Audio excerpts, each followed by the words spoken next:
It is my great pleasure to call Stuart Firestein on stage for an exciting keynote speech. Stuart, welcome.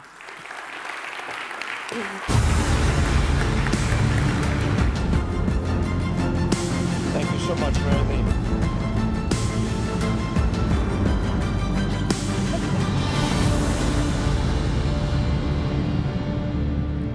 That's the best introduction I've ever had. I'll say that.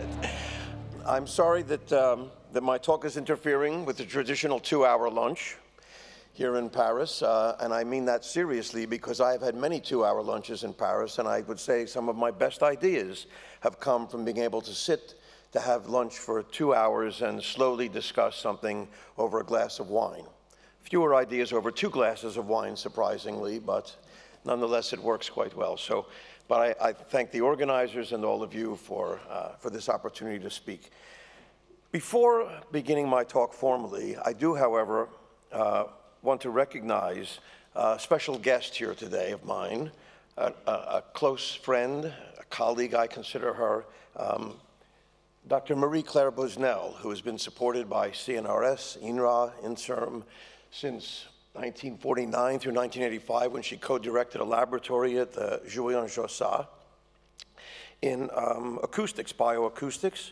Her breadth of study was everything from insect acoustics, insect signaling, all the way to the initial findings, excuse me, of the fact that human fetuses are sensitive to sound, and in fact to the sound of speech. There are a number of very seminal papers that she's published over the years.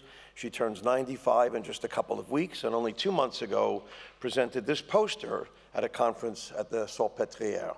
So my congratulations to Marie-Claire for this. And I'd also like to say, even more importantly, that my wife, Diana Reese, who can't be here today, was her graduate student, or was a graduate student with her, studying bioacoustics, and she has since become one of the leading researchers in the world in animal communication and animal cognition, studying dolphins and elephants and their conservation as well.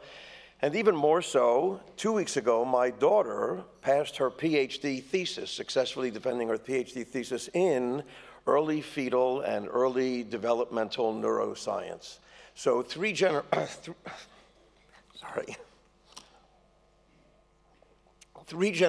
of scientists begun by the CNRS. And I think it's important to note that it's not only the products, the wonderful ideas, the facts, the technologies that come from the CNRS, but that it supports generational science, that science is important because it continues through generations. Not the least in this case, there happen to be 3 women in these generations, and so that's quite a remarkable thing as well. So I want to dedicate my talk today to Marie-Claire Busnel, who's with us. Thank you.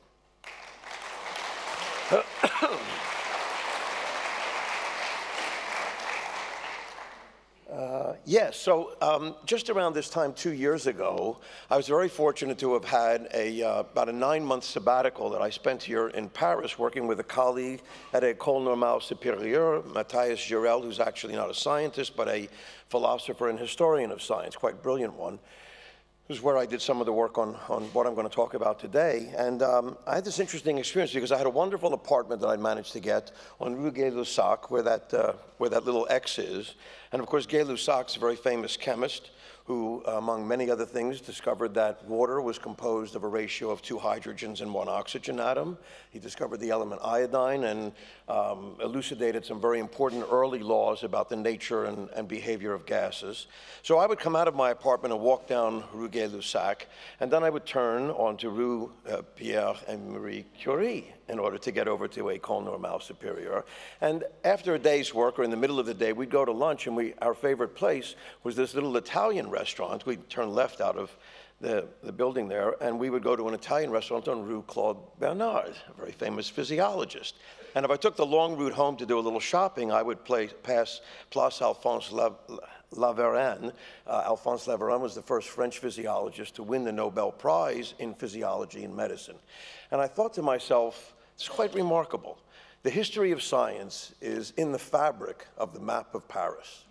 Now, I know there are many streets also named after politicians and artists and lawmakers and so forth and so on, but I can tell you in New York City, we don't have one street named after a scientist, not one. And so I think it's important to recognize this idea that science is so integrated into the very fabric of a society that we walk along streets with the names of great scientists.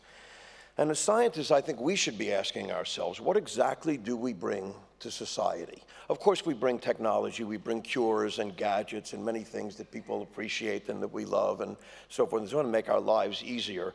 But is there something deeper that we also bring beyond that to the fabric of society, to the way society thinks, to the way it operates, to the way we treat each other? And that's what I'd like to talk about with you today. So this all started when I wrote this book, Ignorance, and then followed it with a book called Failure. So I've kind of cornered this little market here. It's a sort of a niche market, I might say. The purpose of the books were really to take two terms which generally have negative or pejorative meanings and show that in science they're very positive. Of course, I don't mean ignorance in the sense of stupidity or a callous indifference to fact or rationality. I rather mean the mystery of ignorance, the thing what we don't know, which I'll talk about in a moment. And failure as well is a way of knowing things. And so both of these terms I tried to show are actually positive terms in science. And I'm going to try and do the same thing today with the word optimism, which seems positive, but I'm going to make it scientifically positive, I hope. Ignorance came out of a class that I started some years ago at Columbia. And I started this class called Ignorance, at least partly to be provocative and get students to register for it, of course, but mostly because I was teaching another class, Cell and Molecular Neurobiology 1, in which I gave a large number of lectures, and there was a big fat textbook and all the rest of this, and I thought, well, this is quite different than my experience running a laboratory, which is challenging and exciting and exhilarating. But teaching the class, which was challenging as well, didn't have that sense of exhilaration. And I thought, well, why is that? And I believe the reason was because there's this disconnect between the way we pursue science and the way we perceive it, the way most of the public, the way most people perceive it, which is a big mountain of facts, an impregnable textbook, a large number of lectures. And so I asked members of the science faculty to come once a week for 2 hours and talk to students about what they didn't know, what questions they had to ask, why they chose this question versus that question, what would happen if they answered this question, what if they never got to answer this question, and so forth and so on. It was a very interesting experience. I would call members of the faculty up, of course, and say, listen, I'm teaching a course on ignorance, and I think you'd be perfect. And the amazing thing is nobody ever said no. Nobody ever said no, because they know they are exactly perfect. That's exactly the life that they live. And so this eventually became a book. And again, as I say, the idea of ignorance is a positive one because it's about what we don't know. I like this phrase from Marie Curie, Professor Curie, who in a letter to her brother, upon receiving her second graduate degree, by the way, so she knew quite a bit, said, one never notices what has been done. One can only see what remains to be done. I thought, what remains to be done? Of course, that's what science is about. That's what all of us in this room care about. And I think it's what the public should care about. I have to say, before going on, this is one of my favorite pictures of Professor Curie because I'm convinced that that glow behind her is not a photographic effect. I think that's actually the real thing there. You may know that her papers to this day are stored in a basement room in the Bibliothèque Nationale Française, and they're in a lead-lined room, and if you're a scholar and want to work on them, you actually have to wear a radiation suit. And I think she knew exactly what was going on, too. It's another piece of science that we never talk about, which is courage. That's very important, but that's for another talk, another time. A similar sentiment was uttered by James Clerk Maxwell, possibly the greatest physicist between Newton and Einstein, who said that every scientific discovery begins with a highly conscious ignorance, the prelude to every real advance in science. And this idea of highly conscious ignorance is what I think is so important an idea.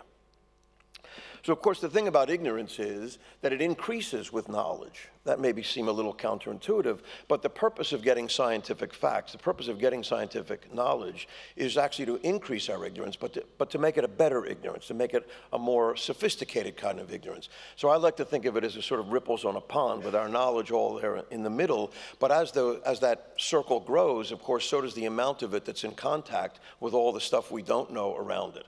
So as our knowledge grows, our ignorance grows as well in important ways.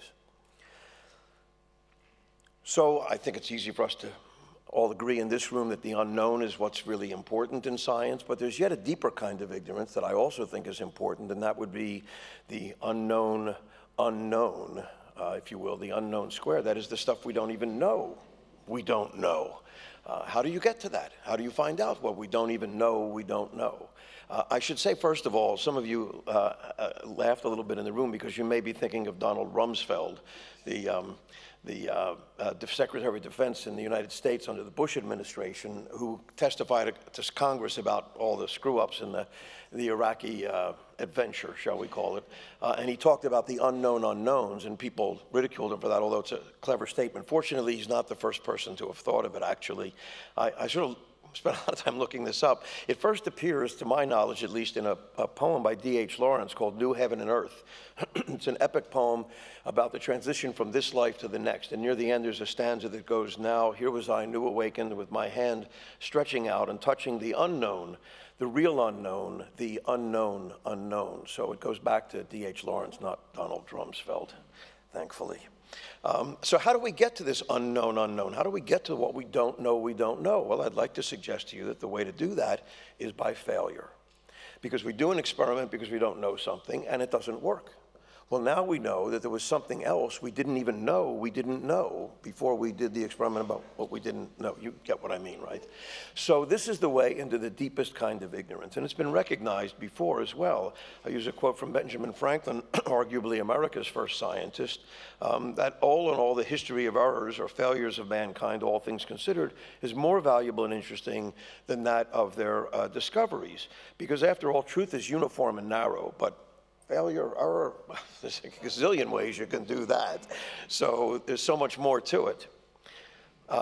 This is another quote. I have a bunch of quotes scattered around here from various people in various places in the world. I don't use quotes to gain any kind of authority, but just because I think if somebody said something really useful in this area, we shouldn't forget them just because they're dead, as it were. And also because the conversation has been going on for some time and will continue to go on. This is J.B.S. Haldane, a very famous evolutionary biologist, an early supporter of Darwin, mathematics of biology, who said in a speech, not only is the universe queerer than we imagine, it is queerer than we can imagine. Well, I don't think it's any queerer than that suit he's wearing, but that's another story altogether, I guess. The thing is, I don't think this is, I take this as actually an optimistic statement. So many people have interpreted this as saying, well, we have some kind of cognitive limitation. We really can't even begin to imagine how strange things in the universe are. But I don't think that's what he meant at all. And in fact, if you read the rest of the speech, it becomes clear that he doesn't mean that. He just means that one has to really imagine things that you can't seem to imagine. And indeed, since 1928, when he said this, we've imagined some pretty wild things: quantum particles, nano-entities, dark matter, materials of all sorts of properties, nuclear power, of course, epigenetics, microbiomes, and yes, the internet, by the way. So certainly we can imagine quite a bit and do continue to imagine. So I consider this a very highly optimistic statement about science. I just include one last thing about failure before I get on to the sort of meat of this talk, I hope. And that is, we could ask ourselves, if we believe that failure is a good idea, how big a failure should one have? I mean, maybe there's a limit to the size of the failure. So I thought, well, how about a real big failure? How about a debacle? I mean, a debacle, at least in English now, means an unmitigated disaster, a total failure. But I think of interest in this setting is that it actually comes from an old French word, not much commonly used now, débâcler, which means to free, to unbar, or to unleash. And it was originally used in some sort of a nautical sense, the idea of ice breaking, to break up something solid and create a new path. That doesn't sound so bad, actually, does it? So we all think that creativity and innovation arises from associating new ideas, but just as often, I think, it may also, and even more powerfully, come from dissociating ideas that have been too long together. This is from the Spanish philosopher Ortega y Gasset. It costs more to dissociate ideas than to associate them. So I would say we should have a breakthrough, which is an interesting term, because it has a sense of failure in it as well, to break things up a bit. All right, so we have ignorance. I'll tell you two last things. I'll just make two last statements about failure. This is a statement from Rita Dove, who was the US Poet Laureate at one time. Failure is a favor to the future. And from E.E. Cummings, this about questions, always the beautiful answer who asks a more beautiful question. So in this way, I think ignorance and failure can be seen, I think, as positive forces that drive science along. So where do they lead us? We have ignorance and failure. And I'd like to say that they lead us to two places, progress and optimism. And now I'm going to make a really extravagant statement and say that these two ideas were invented by science, progress and optimism. Now let me be clear, I don't think science invented progress and I don't think it invented optimism, but I think it invented the idea of optimism and the idea of progress. I'm going to try and give you some extraordinary reason to believe that extraordinary claim. So let's talk about progress for a moment. Progress is something that many of us, I think, myself included for a long time, believe is just part of human societies. I mean, we just always make progress, don't we? But that's not actually the case, in fact. Ancient Greece, which we admire for so many reasons, for their philosophy, for their forms of government, for their mathematical skills, actually progress was not considered very important there. There was barely a word for it, in fact. The Greeks had an idea that the world was cyclical, that things came round and round. The perfect shape, perfect geometric shape was a circle. Indeed, stasis and stability were favored ideas in Greece, not change, which was usually decay and dissolution.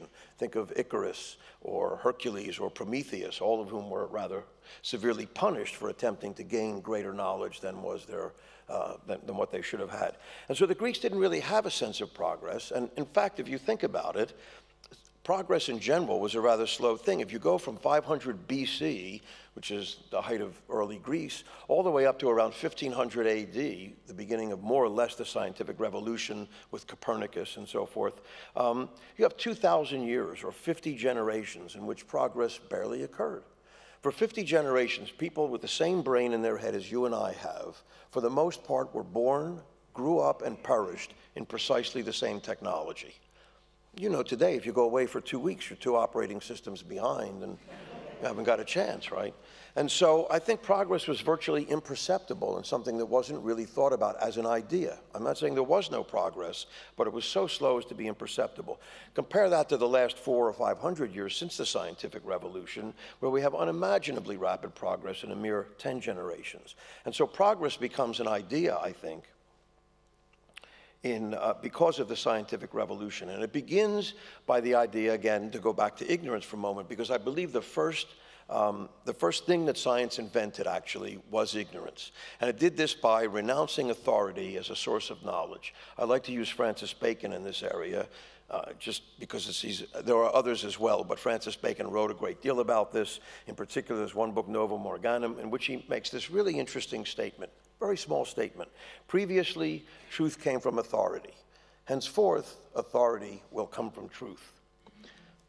Take a moment on that. That's a really big statement. That's a huge idea. No longer the church, the state, Aristotle, the ancients. That's not where we will learn from. We will learn from empirical experimentation, from observation of the world. Along with him, of course, Galileo at around the same time, who in many ways invented the idea of an experimenter, certainly was one of the first people to do experiments, true experiments. Also not a simple idea. Experiments seem like such an obvious thing to us now, but the notion of taking a piece of the universe, just a little tiny piece of it, and isolating it, and then poking and prodding on it and learning something about it and thinking that that will also tell you something about the place you took it from, that's actually quite a remarkable idea as well that I think we now take for granted. Let's talk about optimism for a moment. So again, optimism we think is just something kind of built into the human psyche, right? I mean, people are optimistic or pessimistic, whichever, but they're one or the other in general and have been for forever. In fact, the first mention of the word optimism in print was by Gottfried Leibniz in his book Theodicy in 1710, in which he came up with the phrase that we must live in the best of all possible worlds. The best of all possible worlds, because if there was a benevolent and omniscient creator, he of course, would only create the best of all possible worlds. So even if there is war and hunger and pestilence and all these other evils in the world, it still must somehow or another be the best of all possible worlds. It would be worse even without those things. That was in 1710, and he used the word, it was Latin, optimus, but it means what we would mean today by optimism. The actual word optimism, of course, was used by by his sworn enemy, I suppose, Voltaire here, who wrote a devastating satire of Leibniz's idea of the best of all possible worlds, of course, known as Candide or optimism. And so Voltaire is actually the first person to use the word optimism in print, and that's 1759. It's about 260 years ago. So it hasn't really been around as an idea for as long as we tend to think. Now, I should say that, first of all, to be fair, I should say that Voltaire had a problem with Leibniz for a number of reasons. He was a great champion of Newton, translated many of Isaac Newton's works into French, and Newton, of course, and Leibniz had many differences, hairstyles obviously being among them, but primarily as to who invented the calculus. I should say, however, that neither Leibniz nor Voltaire really had the idea of optimism that I'm talking about. They both considered it a sort of a negative idea, in fact, that there was not much to change. And so I also am not interested in the idea of optimism as a psychological or emotional disposition. I don't care about silver linings or smiley faces or rosy-colored glasses or half-full glasses or any of those sorts of common ideas of optimism that you'll find in the self-help aisle. I'm rather interested in a scientific idea of optimism. And that idea, I think, starts with René Descartes, arguably the beginning of modern philosophy and modern natural philosophy. And Descartes, of course, in his famous statement, said that you can only begin to know things by empirical experiment, again, by reason and by a belief that the world, the natural world, is invariant. There are laws and forces that run the natural world, and they can be depended upon, and we can learn about them. With reason applied to them and experiment, we can learn these things. We can improve what we know. One of his disciples, Bernard de Fontanelle, also was very famous in France for a long period of time. I think he's not so well known now. But he was the first person actually to state the principles of progress, the idea of scientific progress. As you can see, he lived for 100 years, and he came up with this idea that progress creates a sense of a future that fosters optimism. So it's the sense of a future. So let me talk for a moment about Fontanelle. His idea, I guess, was now stated by many philosophers as not just progress from, which people could see, sure, I live a little better now than people did several hundred years ago, but it wasn't just progress from, but the idea that there could be progress to, that there was a future, a long future out there in which we could progress. So Fontanelle had, he was secretary of the French Academy of Sciences, by the way. As you can see, lived for 100 years. I hope Dr. Gies, if he's still here, has a similarly long tenure as the perpetual secretary of the Academy of Sciences. Here were his three crucial principles of progress. First, renouncing authority. We've talked about that a little bit. Not the ancients, the state, church, not even common sense. This was not where authority would come from. Second, that progress must be endless, that we can depend on the permanent natural forces and laws of the universe. Again, this comes from Descartes. As I said, he was a disciple of Descartes. Finally, progress must be necessary and certain. That is, it's continuous because it's independent of any particular individual. Again, this generational idea that progress will continue because generations of scientists will continue it. And then there was a fourth corollary, which I think is maybe the important one, and I want to talk about in the last few minutes remaining here, and that is that the popularization of science was an absolute condition for the success of the idea of progress. That is, science had to be taken to the people. It couldn't just be in its own little tower, its own little place. It had to be out in society in order for progress to actually take hold, or the idea of progress to take hold. And indeed, Fontanelle was known, probably best known for a book he wrote called Conversations on the Plurality of Worlds, in which a young astronomer explains to a lady in the backyard of a fancy mansion all the new ideas in astronomy, Copernicus and all the rest of this. It was the first great work of popular science, probably the first popular science book ever. It was reprinted many times. It was in print for over 140 years and translated into many languages, although I don't think anybody reads it anymore. But it served this extremely important purpose. So this was Fontanelle's idea that if we had progress and progress continued into the future, then we would have an optimistic idea about things. And this would create optimism. So progress, the future, and optimism go hand in hand this way. So I think these are two ideas that now must be protected by science, because we're in an era when we may not feel so optimistic about many things, when we may not see that progress is always a good, and it's not always a good, God knows, and in which science seems to be becoming somehow or another disconnected from society rather than integrated into it. I have one example because we've talked about it so much today, and I'd like to say that climate change, although I don't want to diminish the problem in any way, and I'm using the word optimism here in its scientific meaning, not, oh, we should be happy about climate change, it's cool, don't worry about it, but rather that we should feel optimistic about our ability to manage it. I think the way to approach climate change is, or would have been, to say, well, we have all these amazing tools that let us take geological core samples and satellite pictures, and we have discovered, scientists have discovered, that the Earth is warming. This is likely due to anthropogenic forces, and others as well, perhaps, but nonetheless, the climate is changing. And if we work at it, we can fix this. We can fix it in a lot of ways. We can fix it socially, we can fix it behaviorally, but we can also fix it technologically. Just give us some more money, basically, and we'll work on it, because we've fixed things before, and we'll fix them again. So science is important not only for its conclusions, which are decent conclusions, especially in the area of climate change, but I think it should be considered important for its potential solutions to climate change as well. So let me end this with a short story, because my time is out, I'm sorry. All right, so let me end this with a very short story. The story of Albemarle Street. That's another map that I want to end on. And Albemarle Street is actually in downtown London, central London. It's this small street off of Piccadilly. Albemarle Street's it's in a very good neighborhood. There's the Linnaean Society. That's where Darwin first presented his paper on the origin of species by natural selection, and it was ignored. There's also the Royal Institution, built in 1799 with the purpose of disseminating science to a public audience through lectures, courses, demonstrations, and so forth. So here's Albemarle Street, and there's the Royal Institute. Here it was in 1799. As you can see, it hasn't changed much, has blue awnings now. One of its early directors and lecturers was Sir Humphrey Davy, who was a wildly popular lecturer. So popular were his lectures that Albemarle Street was a confusion and chaotic mess on the days of his lectures. Horses and carriages would come from every direction, dropping people off. Pedestrians were coming each way. People were being injured. It was just a total mess.